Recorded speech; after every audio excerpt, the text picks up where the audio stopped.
Take a minute to just close your eyes and come into a quiet space inside. Take a breath.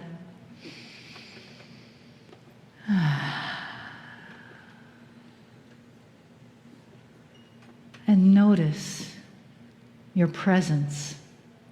How much of you can you bring present to this beautiful moment?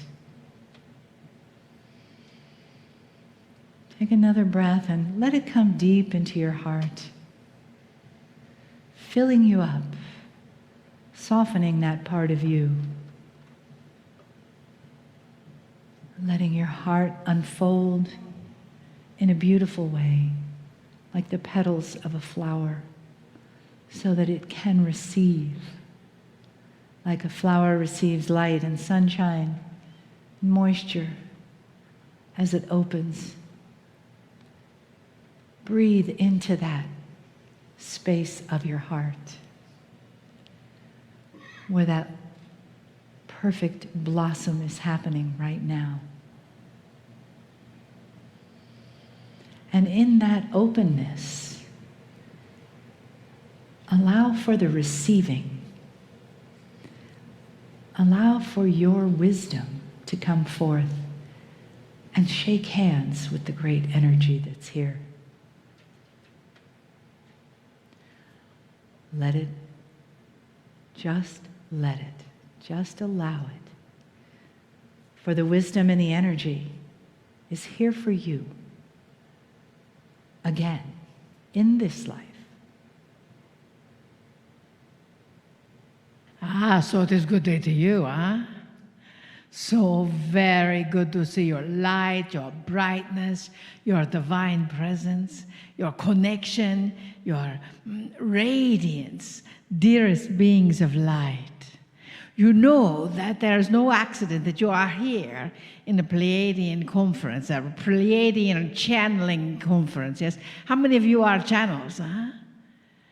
Oh, no. How many of you are channels? Every single person in this room is a channel, you see.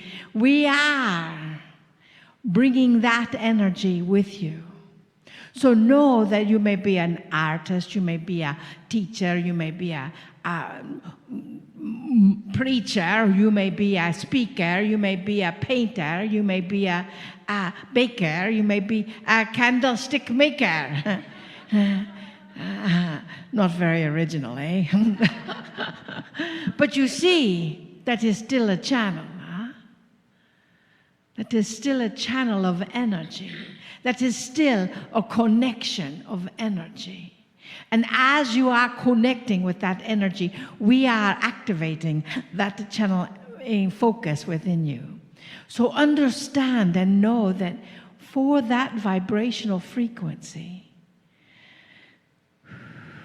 your brilliance is awakening even more of Mount Shasta, if that is possible, huh? You know, you never know quite what is going to happen here. How many of you have already had opportunities to see the telos, opportunities to view the mountain and feel your heart open? You know, there's a heart on the mountain that opens your heart. You see, in that energy, in that vibrational focus, you just got the opportunity to say yes. And saying yes is a wondrous thing, and all peoples, when they are coming together, are indeed saying yes to that energy. Sometimes you think, what am I saying yes to? And you think, oh, I don't know. I don't know. It's going to be harder than I thought it was going to be. And then you realize that it's also possible, that it is going to be more fun than you ever thought possible. Huh? When the Vessel Marilyn and the Joy were planning an event here in Mount Shasta one time they were planning it in some other city, and they kept getting this little niggling message that they should go to Shasta to do their Visionaries in Light convergence, yes? And they didn't. Let's go to Mount Shasta. Everybody goes to Mount Shasta. Let's go someplace new. Why should we go to Mount Shasta? Huh? So they asked for confirmation. You know you can do that. As for confirmation. Confirmation. Yes, very, very good. So we've got the light half and the dark half here. Someone questioned us the other day about polarities and saying that there was no such thing. But you see, we are all one. Light and dark, and light and no dark and much light, and all that you know are together. When the vessel Marilyn and the Joy were asking for confirmation, you remember that story, huh? I just wanted to make sure without the light that you could still hear us, huh? So you see, there was a telos that came to Springfield, Missouri, and stood in the Joy's bedroom. Now, neither one of them had ever seen a telos and didn't really know what it was. But it was there. And after the fact, they both described the exact same being. And the being was saying, "Come. Come." So needless to say, they had their convergence in Mount Shasta that year. For you see, you always get information when you ask for it. You always get confirmation when you ask for it. And you are being rewarded in more ways than you ever thought possible. Is it all right if we tell you a couple of stories? Good, because we would do it anyway. For you see, everywhere you meet someone, there are two lives that are changed. Yes? Your life and their life. The vessel Marilyn and the Joy have started taking pictures of airport personnel. Maybe because that is where they see people every weekend, yes? The Diane knows because she arranges all their travel. So understand, they met another shuttle driver. Now you might think, a shuttle driver? What is different about shuttle drivers? We do not know, but most of those shuttle drivers hug the vessel and the Joy when they leave. And this little fellow was named Raj. Now the suitcases, a lot of them, are as tall as him. And he lifted them over his head. He was about that big around, yes? And the suitcases were 3 times the size of him. But he lifted them over his head, and we said, "How could you do that?" And he said, "How could I not?" And he told us a little story. He said, people are like fingers. They're all different. They all are different. But they all have one reason to be there, to connect to that hand and receive or reach out to whatever is there. So you never know where you're going to learn that lesson. Reminded the vessel Marilyn of what she tells people that have a romantic match together, that they're like 2 hands from the same body. They're separate, they're different, but they fit together in all the right places. So he said yes to his shuttle driving. He said yes to lifting gigantic suitcases up on top of his shuttle. He said yes to sharing a story that we did not even ask for that story. So what are you saying yes to? You said yes to be here. And then a week ago you thought, what am I thinking? I've got so many other things to do. And then you find out how much the resort is. And then you think, I really have got so many other things to do. But then you see, you said yes. So what are you expecting to get from this? Everything, yes? Everything is possible. And so it is, And that is the key. To let go of all those expectations and just say yes to whatever presents. Whatever presents. I want to tell you a story. It is an old story. We may have even told you before, but it would not let go. It is a story about a man and his wife and other people making a difference in this world, you see. Because you are the difference when you say yes. Anyway, this man at 11 o'clock, 11:30 at night, woke up from his bed with his wife and said, I think I'll go get something at the grocery store. And of course his wife was saying, why? Can't you go in the morning? No, I'm going to go get it now. So he got up out of bed, put his clothes on, still had his slippers on, didn't realize he still had his slippers on, and he went out to his car and went to the local market. And he bought a gallon of milk.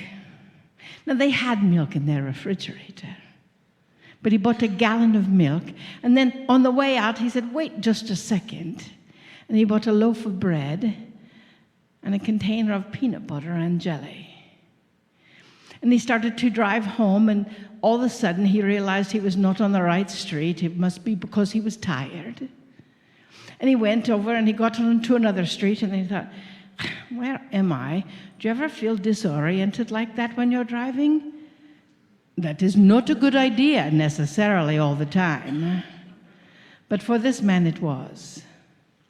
And he was driving along, and all of a sudden he saw in someone's doorway, the light was on, and there was a man standing there, leaning against the doorway, looking like he needed something.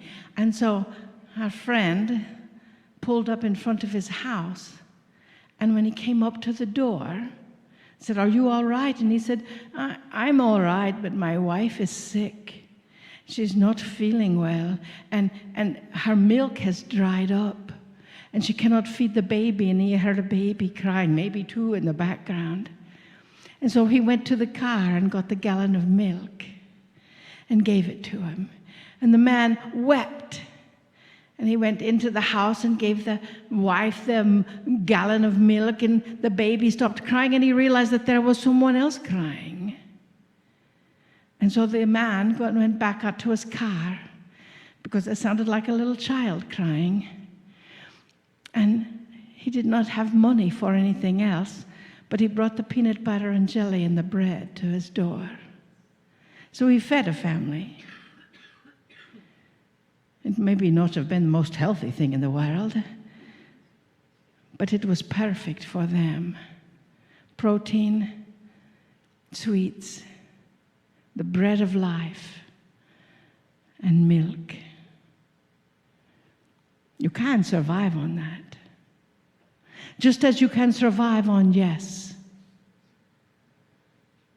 So we ask you, how many things you say no to in your life? How many people do you say no to in your life? How many individuals that come to you to argue about what are you doing going to a Pleiadian? They've seen the website.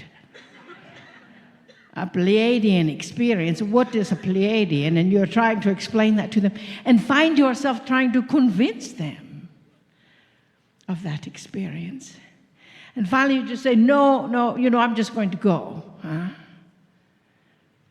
How many times does that happen to you? So stop it. You do not have to explain what you are doing, and you will never convince someone else of it. Instead, just live your life. We encountered an individual a few weeks ago that was arguing with absolutely everything that anyone said. This individual pushed and pushed and pushed and pushed and pushed, and then pushed some more. About everything, dualities, light and dark, God this, God that, this happened, that happened. We just encountered her with love. We reminded her that this was the Vessel Maryland's class, and that she was the one with the microphone.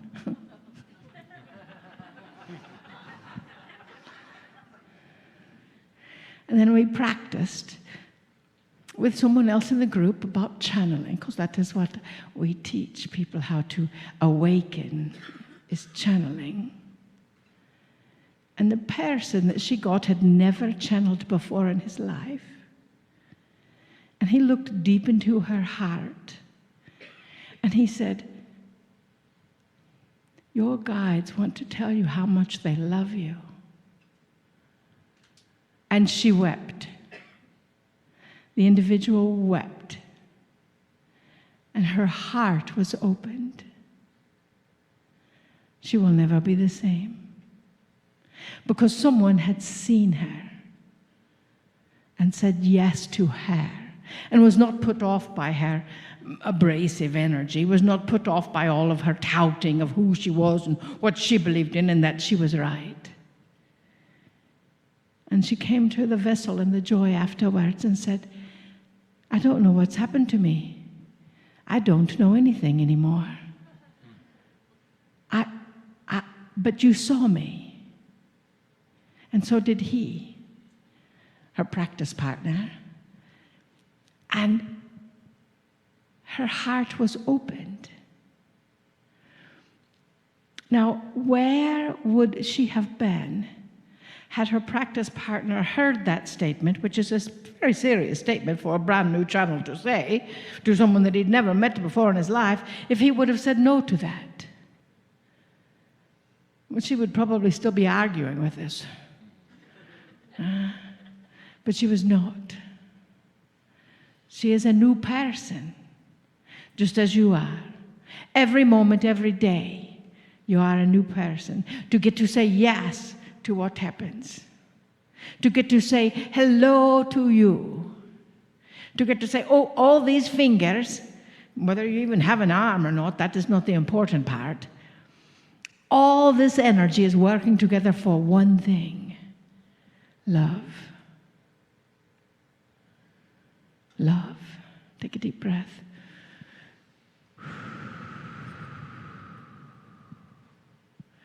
And again, take a deep breath.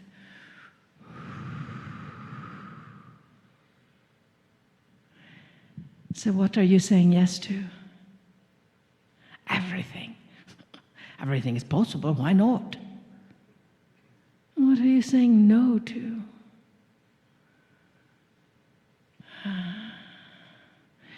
The biggest yes we are asking you to say yes to is you. And you. And you. And you. For yes, it is just a simple little word. It starts with yowza. Enthusiasm, and satisfaction. Yes. So remember who you are and be that, all with that energy. We may have more stories to tell at a different point, because with stories you remember, whether they're old or new. So trust yourself. Trust your light. Trust your love. Trust your presence. And even when the meditation is coming through, and Dr. Amber, who's a wondrous, wondrous guide of meditation, is leading you in, and you open your eyes to say, what is happening there? And we nod at you. We are saying yes to you. We love you deeply. And we bid you namaste. Namaste.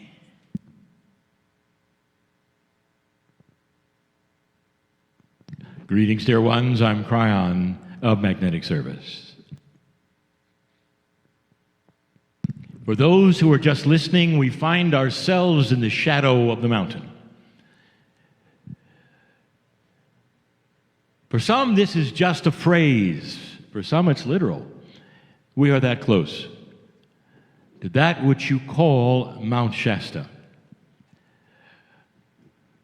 No one has ever asked what its real name was, but it was not its original name. But we're going to just keep that for a while. Ariella Louise Jones is here, and she always is. And we would like to greet her, her soul, her essence, her beauty, and the messages that she gave all of you about the city and the mountain. I want to talk about the mountain, the city, the physical, the esoteric, and say, isn't it interesting that you have the greeting of one who has passed who I say is still here. Would it interest you to know that there are some of you who do not reincarnate physically? That there are some who would reincarnate esoterically to stay in a place and hold an energy, and that would be her. And so as long as any of you will come to this place, I want you to greet her, for her stamp is everywhere of the work that she did, of the things that she spoke of, even in an older energy where things were metaphorically revealed.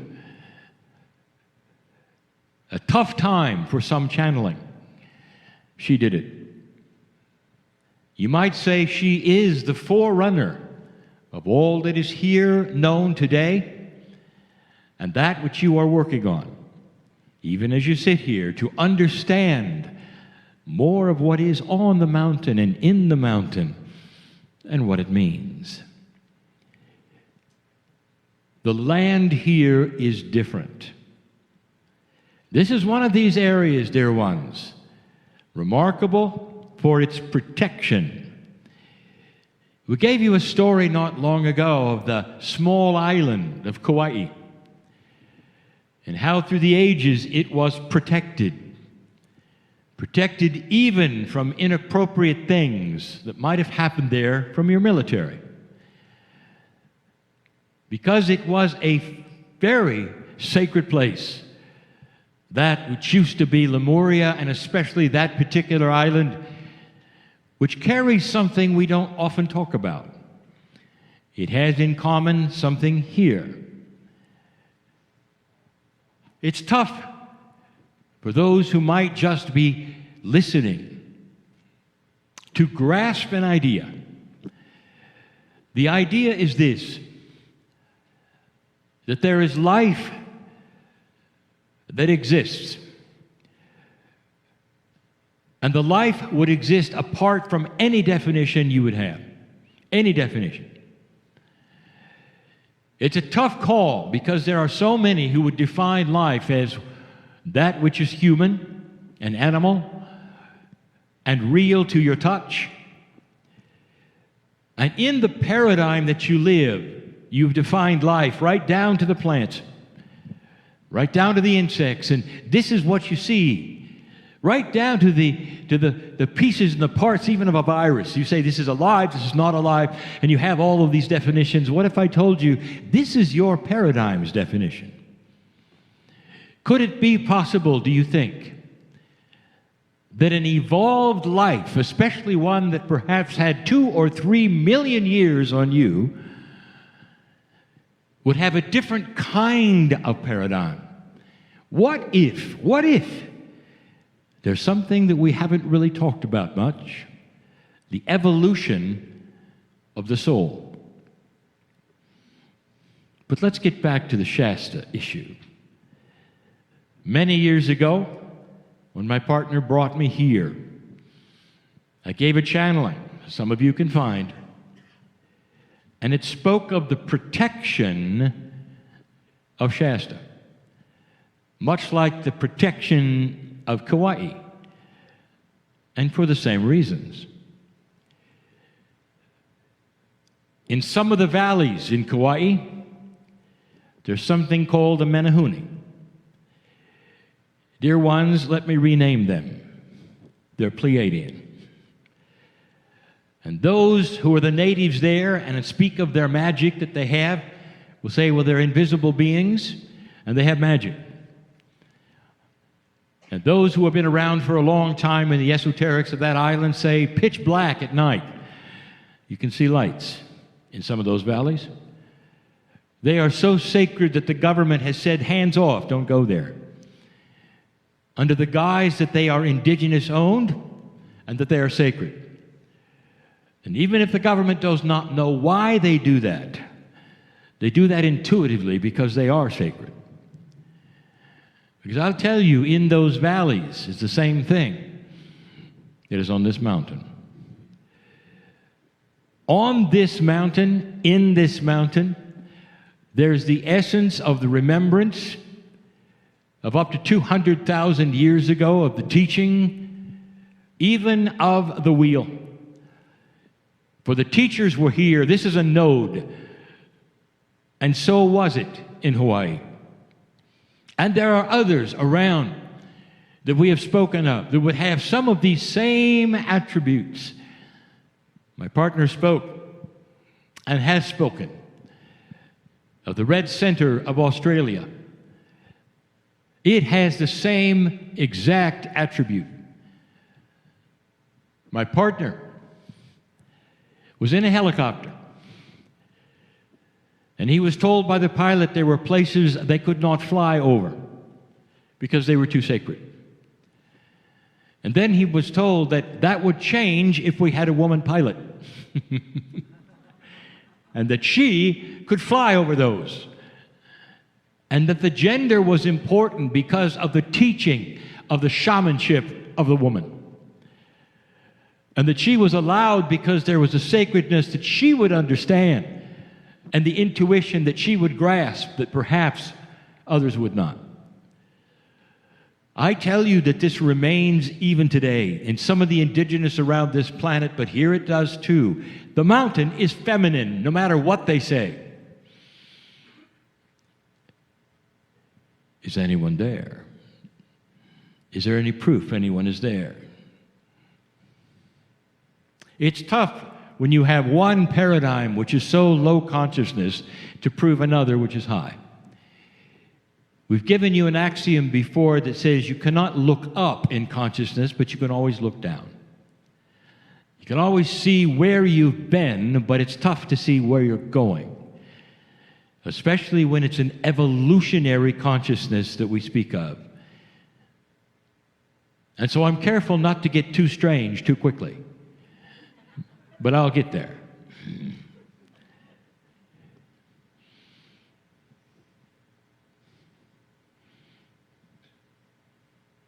What if there was a plan of your soul? What if your soul actually is the entire reason for everything? What you know in this paradigm,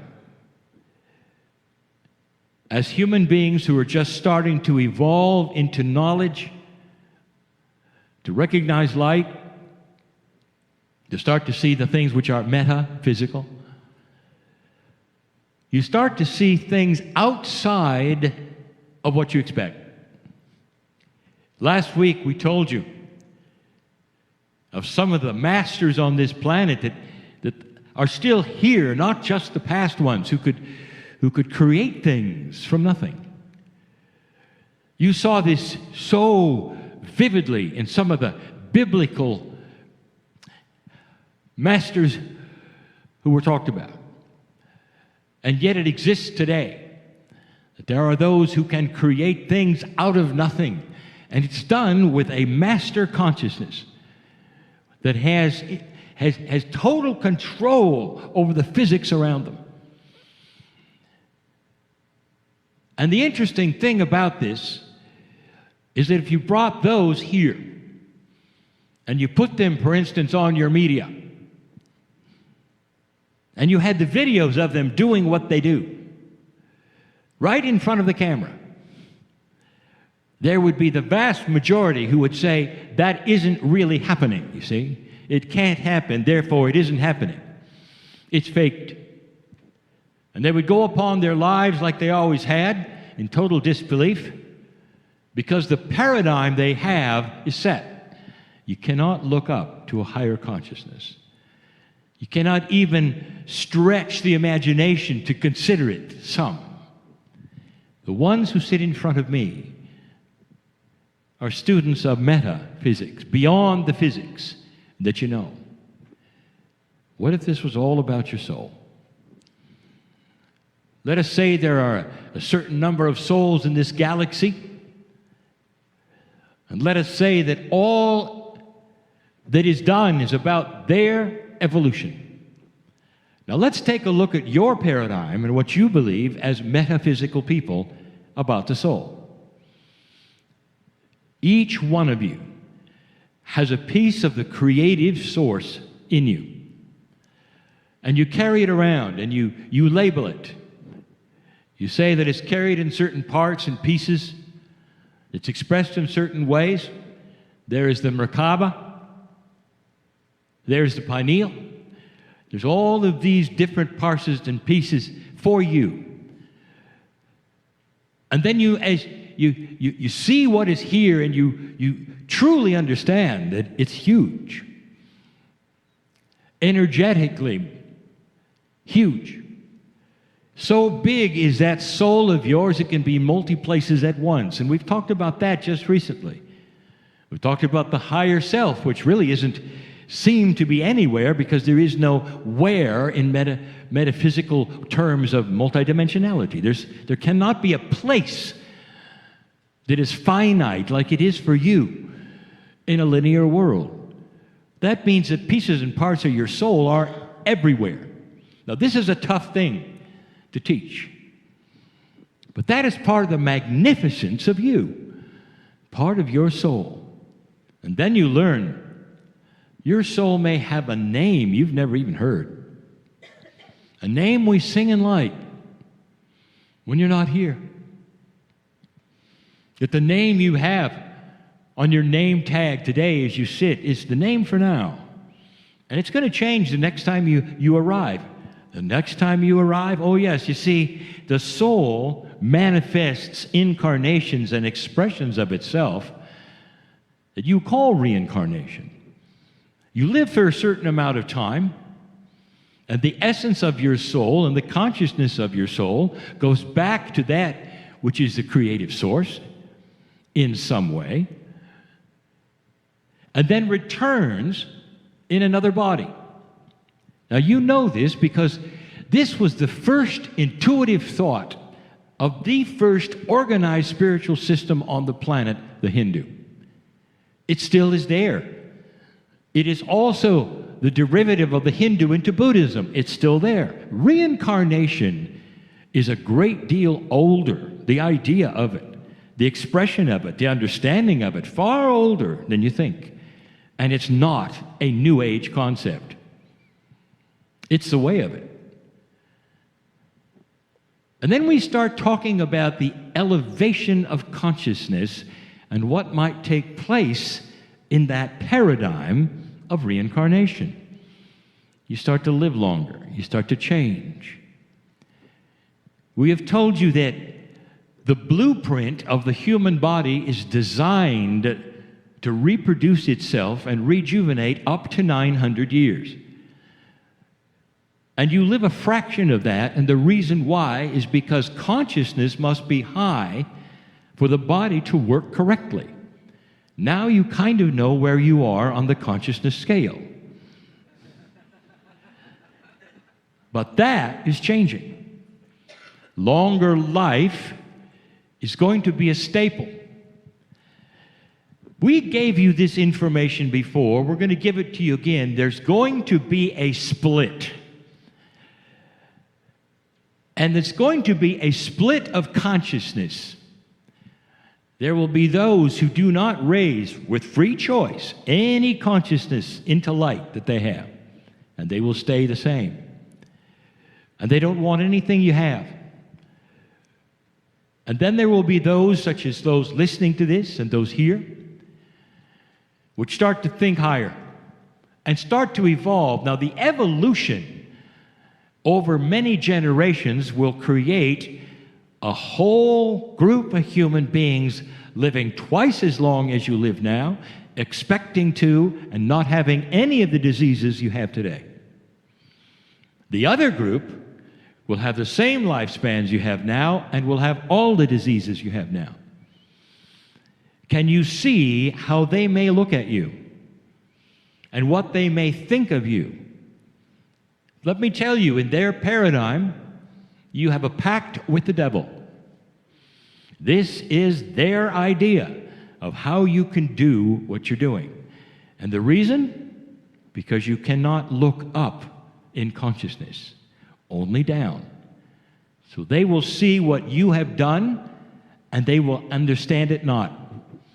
There will be no understanding, no matter how much you talk to them.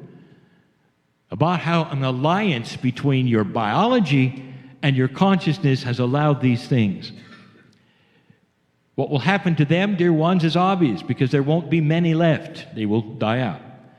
But the split is inevitable. And the split has happened with every advancing planet that got to the place you are today. Inevitable. So I want you to expect it, because it brings about the issues and the problems you'll expect. They're going to want to live somewhere else. You're going to want to live somewhere else, and they will, and you will. There'll come a time when there will be human beings that you cannot live with, because they continue in a low energy, and you have decided to move on. And as much as you love them, and as much as you tell them you love them, and as much as you explain who you are and what you're doing, they will walk the other way. They cannot look up in consciousness the way you can. What happens next? You live longer and longer, and then a consciousness is a piece of God in its development. Your soul is always with you. So there's going to come a time when you start to meld literally with the physics of the planet. Just like the masters who were able to create things out of nothing, there are certain gifts, and you start to realize that you're having more and more out-of-body experiences. They become out of the paradigm of the reality of life as you define it. Where I'm going with this is you're going to have to understand where this goes. What if this was all about your soul? What if there could be a time through millions of years of evolution of consciousness where it's a hard call to tell the difference between the life that is a soul sitting in front of you or the life which is a corporeal body sitting in front of you? If you see an angelic entity, are they alive? That's a good question. You would have to redefine life, would you not? And you would say, spiritually, they are alive. For they seem to have that which we understand is life, and they talk, they have consciousness, they are beautiful. Even the definition of beauty, there have to be something for them to be beautiful. They're alive. And so that redefines life. Is God alive? That's a good question, isn't it? And now you get into that gray area of the redefinition of what life is. And eventually, you're going to come to the conclusion that life is defined by consciousness only. Anything that has a certain kind of consciousness, and you'll give the list, is alive. And that would be angels. And that would be God. And it would be the ones in the mountain. You knew I was going there, didn't you? For they are evolved beings. And all of them have a lineage of corporealness, coming through generations and generations on planets long before the Seven Sisters, to get them to a place where they would decide to come and help you on this planet. What is their lifespan? The answer is yes. What is the lifespan of a soul, dear ones? Yes. That's their lifespan. And in higher consciousness, they choose to remain. Did you hear me? They choose to remain. The Menahunis choose to remain. The ones at Ayers Rock, the Red Center, Uluru, choose to remain. The ones here choose to remain. Because you have turned a corner, dear ones. They are the original teachers of the most beautiful core truths of God to you. They've implanted them into your Akash so that you could remember them if you wish, or not, with free choice. And they could have left. But the majority remained, and the reason that they look like they're in a city is because there's sense to it all. There is structure to it all. Not a city like you think. Not a city that's corporeal with their bodies or physical, but a city nonetheless in their way. And you can't know it because you can't look up. Only down or to yourself But there is a city. They chose to stay because as your awakening starts to be, these time capsules of the nodes and the nulls start to open. They're called time capsules because they open when it's time. And that's what's going on. Some of you have been up the mountain, and with the mountain's acknowledgement and the teachers who are here, who would explain to you a little more about what you are feeling and what is there, it's only a fraction, dear one, of what truly is there. Years ago, I spoke again of the protection of the city here, the one that you call Shasta. And I said, isn't it interesting? Everyone wants to come here, and yet there are very few facilities here. Isn't it interesting that the land is for sale, but no, really. And we told you that there would be generations of those who would try to build massive hotels and buy and produce. And it hasn't happened, has it? This land is protected. It's protected from what you might expect in a tourist area. It's protected until something will happen that will be all right. And it might be the consciousness of those who develop it and what they might put here that might be different from any other person building a large complex. My partner told you that still this small area is one of the largest that you can meet in. Wouldn't you think that over the last decade or so, there would be those who see what is here? They see the tourists, they see the meetings, they say all of the strange people that want to come up on the mountain and build something for you that will accommodate large groups and auditoriums and stores and shops and all in one place. And it didn't happen. That is counterintuitive to the economics of your land. This is a protected place. When you walk the streets, the neighbors are used to it, by the way. They know of all the people who will come here expecting things. It's interesting that many of the neighbors don't believe it. Those who will own land here don't believe it. You see, they're here as anchors of unbelief. And they're not going to sell at all to the strange people who want to come. I hope some of you understand what I just told you. There's more going on here than you think.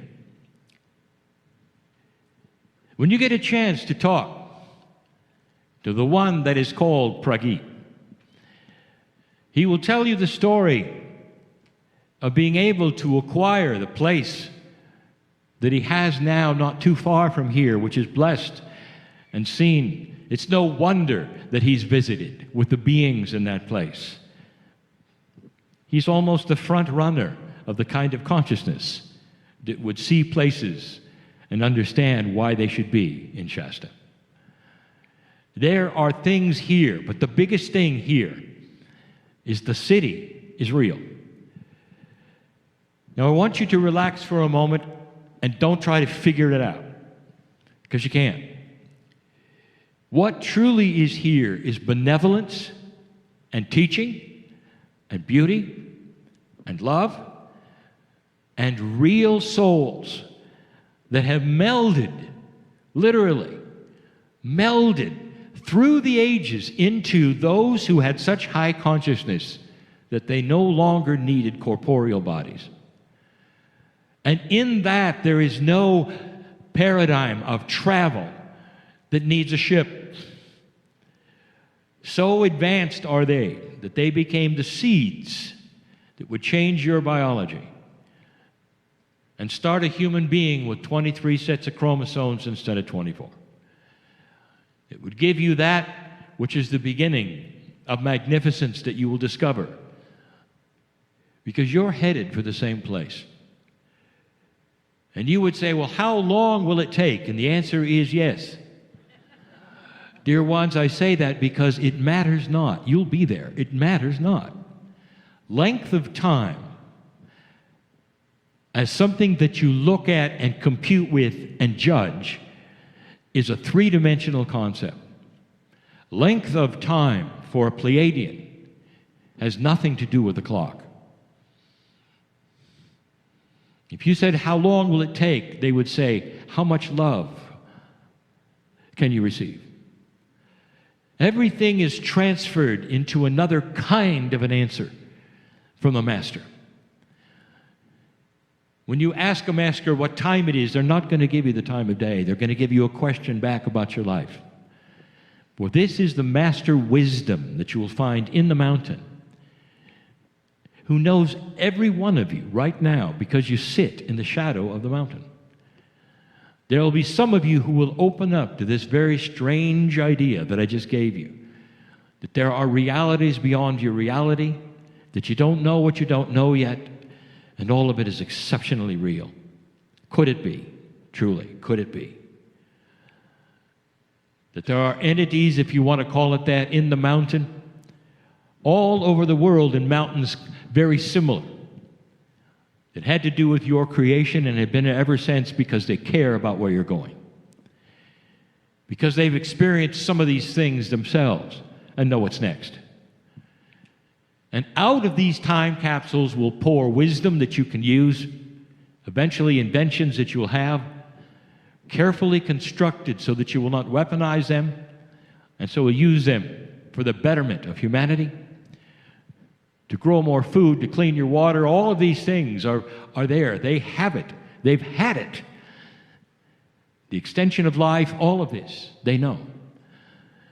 But with free choice, all of you have to come on to the idea of opening a door to see it. And that door is the same kind of one some of you have opened before when you say, is there more? Are there things I haven't been told? Dear Spirit, show me. Am I doing the right thing? Dear, show me, dear Spirit. And what Spirit will come in and say, you've always been doing the right thing. And the right thing is living in integrity and love. And you can't beat that, but there's more. We spoke of the wall you come to when you meditate. And you meditate at the wall. And then after you meditate, you get up and come back and do it again and again and again. And so that's the end all, and it isn't. The end all is a meld. The meditation goes to the next step. You become part of the creative source. And you don't walk up after meditating and want to come back. You carry something with you. And that something that you carry with you, dear ones, is the next step. Hard to describe what that is, but it's evolution. It's longer life. It's disease that will not attract to you. It's a setup for your next life when you will arrive with knowledge and understanding and won't make the same mistakes twice because of it. That is evolution. And that's where it's going. So the days that you have here in this land called Shasta, Louise, what do you think? And she says, welcome to my mountain. And she means it. There's more here than meets the eye. And there's so much here that is for you, with your name on it. We'll leave it at that. I'll be back. And so it is.